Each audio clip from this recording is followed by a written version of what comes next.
아스날이 루턴 원정을 떠났습니다. 사실 루턴 원정은 많은 상대팀들이 힘들어합니다. 루턴이 홈에서 수비 조직력이 하위권 팀치고는 잘 잡혀있어요. 게다가 경기장 규격이 다른 팀보다 훨씬 작습니다. 루턴은 가로 100, 세로 65 정도 되는데 아스날 홈구장은 가로 105, 세로 68이라고 합니다. 제가 카메라로 보기에도 좁아 보이는데 실제 선수들은 더 체감되겠죠. 루턴이 수비적으로 경기에 임하면 훨씬 공간이 적다는 얘기입니다. 그래서 아스날은 이 좁은 공간을 뚫는 게 이 경기의 핵심 숙제였습니다. 아스날은 기본적으로 나오던 포메이션으로 출전했습니다. 왼쪽 풀백으로 진첸코가 아닌 키비오르가 출전했습니다. 키비오르는 원래 왼발잡이 센터백입니다. 하지만 레프트백의 경험이 아예 없는 것은 아니죠. 발밑도 괜찮고 스피드도 좋은 선수입니다. 어떻게 하다 보니 수비 라인이 전부 센터백으로 구성되었습니다. 아스날도 이번 경기에선 포터백을 도입했다고 볼 수 있겠네요. 전반 초반에는 키비오르가 굳이 안으로 좁히지 않고 클래식한 풀백 역할을 소화했습니다. 아스날은 전반전에 루턴타운의 밀집 수비에 이렇다 할 해답을 보여주지 못하다가 스로인에서 해결책을 얻습니다. 화이트의 스로인을 이어받은 사카가 박스 안까지 공을 잃지 않고 끌고 옵니다. 그때 동시에 마르티넬리가 안쪽으로 움직여줍니다. 사카는 이 좁은 공간 사이에서 마르티넬리에게 패스를 내주고 마르티넬리가 마무리합니다. 이 장면은 사카를 칭찬할 수밖에 없습니다. 피지컬이 엄청 좋은 게 아닌데도 소유권을 잃지 않습니다. 그리고 반대쪽에 침착하게 넣어주는 패스까지 아주 좋죠. 이 장면은 전술적으로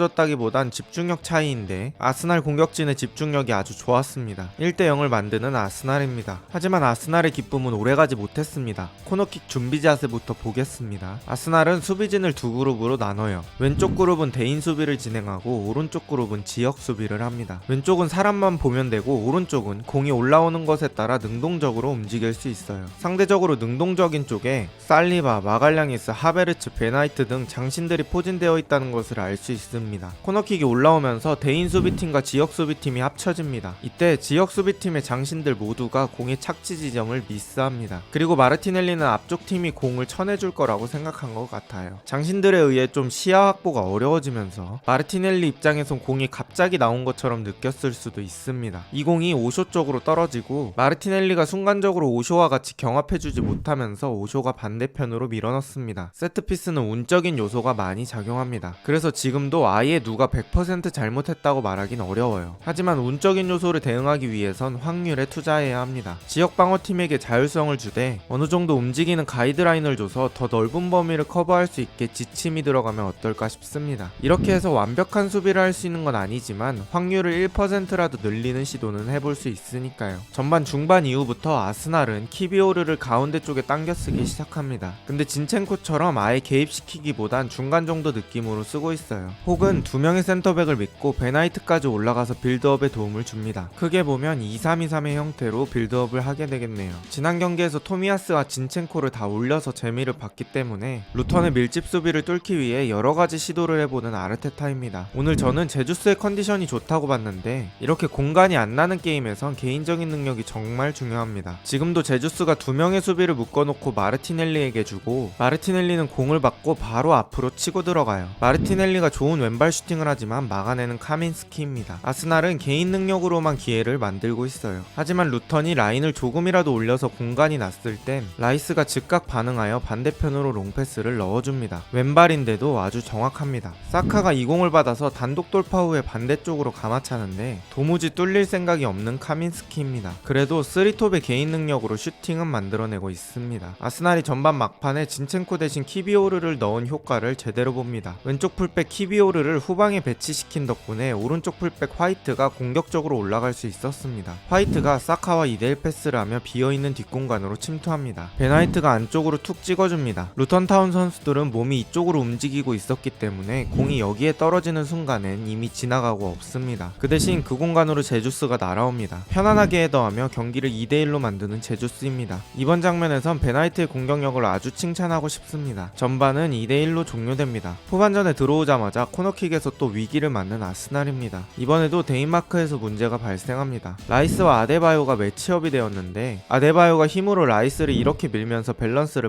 망쳐놓습니다. 라이스가 다시 중심을 잡는 틈을 타서 자기는 쓱 돌아갑니다. 그리고 아데바요가 미친 점프력과 높은 신장으로 헤더로 마무리합니다. 지금 라이스는 휘청거리고 있죠. 완벽하게 힘싸움에서 아데바요가 이겼습니다. 그리고 라야의 판단도 조금 안일했습니다. 지금 장면에서 손을 쓸 수 있는 선수가 유일하게 라야입니다. 그 말은 훨씬 더 긴 리치를 가지고 있다는 것이죠. 그런데 그런데도 아데바요에게 패배했다는 건 착지 지점에 대한 미스, 튀어나오는 타이밍에 대한 미스가 있다는 뜻입니다. 후반 초반부터 실점하며 경기는 2대2가 됩니다. 하지만 아스날의 악재는 여기서 끝나지 않았습니다. 측면에서 여유있게 공을 잡은 바클리의 몸에 손흥민이 들어왔습니다. 헛다리 한번 치고 왼쪽으로 밀어놓고 슈팅 준비를 마칩니다. 바클리는 왼쪽 땅볼로 깔끔하게 슈팅을 합니다. 슈팅 파워를 보니까 슈팅할 땐 손흥민이 다시 바클리 몸에서 나갔습니다. 슈팅이 강하게 나가지 않았습니다. 물론 땅볼로 왔고 거리도 가까워서 그렇게 맞기 쉬운 공은 아니지만 겨드랑이 사이로 공이 들어가며 3대2로 앞서가는 루턴입니다. 평소 좋았던 라야의 모습을 생각하면 아쉬운 세이브입니다. 하지만 루턴의 좋은 기분은 오래가지 않습니다. 사카가 안쪽으로 높이 떨어뜨려준 공을 제주스가 지킵니다. 제주스가 몸이 사정없이 구겨집니다. 하지만 공을 지켜냅니다. 그와 동시에 하베르츠가 안쪽으로 침투해줍니다. 제주스가 희생하며 지켜낸 공을 하베르츠가 오른발로 톡 건드려 마무리합니다. 시즌 초반 하베르츠는 이런 장면에서 득점이라고 장담을 못했었는데 확실히 요즘은 폼이 올라온 느낌입니다. 하베르츠 같은 유형의 선수는 축구 지능이 중요한 스타일이라 못할 땐 뇌가 굳으면서 신체까지 굳어버리는데 상승 흐름 타면 갑자기 뇌세포가 급격히 살아나면서 번뜩이는 장면이 많이 나오는 유형입니다. 3대3을 만드는 제주스와 하베르츠입니다. 오늘 제주스의 움직임들이 상당히 좋습니다. 본인이 공을 가져가면 어려운 상황에서는 더 쉬운 자리에 있는 사카에게 툭 내주는 움직임이 너무 좋습니다. 경기 시간 64분, 키비오르와 마르티넬리가 빠지고 그 자리에 각각 진첸코와 트로사르가 들어갑니다. 이때부터 확실히 아스날이 더 점유율을 높이며 공격에 집중합니다. 트로사르가 확실히 더 넓은 범위로 움직이며 왼쪽 공격도 활발하게 만듭니다. 마르티넬리가 엄청 갈고 닦은 한자루의 착 느낌이라면 트로사르는 단검도 있고 너클도 있고 도끼도 있는 그런 느낌입니다. 더 화끈한 공격력을 따지자면 마르티넬리가 좋지만 멀티성이나 활동 범위 같은 측면에선 트로사르가 더 돋보이죠. 진첸코가 아예 사이드로 가 있을 때는 트로사르가 안쪽에 와주고 반대로 진첸코가 안으로 좁혔을 땐 트로사르가 벌려줍니다. 이렇게 아래까지 내려오면서 빌드업에 개입하며 경기를 풀어주는 트로사르입니다. 아스날은 그래도 계속적으로 공격을 시도합니다. 여러 번의 패스를 돌리면서 루턴 수비를 끌어내다 공간이 나자마자 안으로 뛰는 사카입니다. 그 공간을 보고 패스를 넣어주는 웨데고르입니다. 이 공격은 무산되긴 하지만 시도는 좋았습니다. 경기는 그렇게 3대3으로 지속되며 추가 시간 6분 중 6분이 지났습니다. 그렇게 아스날은 마지막 공격을 맞습니다. 베나이트 한 명만 수비 쪽에 남겨놓고 센터백까지 다 올렸습니다. 진첸코가 웨데고르에게 공을 주고 웨데고르는 잡지 않고 크로스합니다. 이 공을 라이스가 제공권으로 찍어 누르며 극적인 극장골을 만듭니다. 아스날의 극장골 담당이자 뒷심이 강한 남자 데클란 라이스입니다. 이 정도면 극장 직원 출신입니다. 경기는 4대3으로 종료되고 극적인 승리를 거둡니다. 오늘 경기 승리로 아스날은 또 우승컵에 한 걸음 다가갔습니다. 루턴타운이 홈에서 워낙 강팀 상대로 컴팩트한 라인을 구성해서 완전히 공간을 주지 않는 플레이를 잘합니다. 게다가 경기장도 좁기 때문에 공격하는 팀 입장에선 더 힘들죠. 그럼에도 아스날은 승리를 거뒀습니다. 장기 레이스에선 비길 경기를 이렇게 이길 때 탄력을 받습니다. 우승을 향해 매우 순항하고 있는 아스날, 올해는 정말 우승컵을 들 수 있을까요? 오늘과 비슷한 영상이 궁금하시다면 구독 한 번씩만 부탁드립니다. 저는 축직먹이었습니다. 좋은 하루 되세요.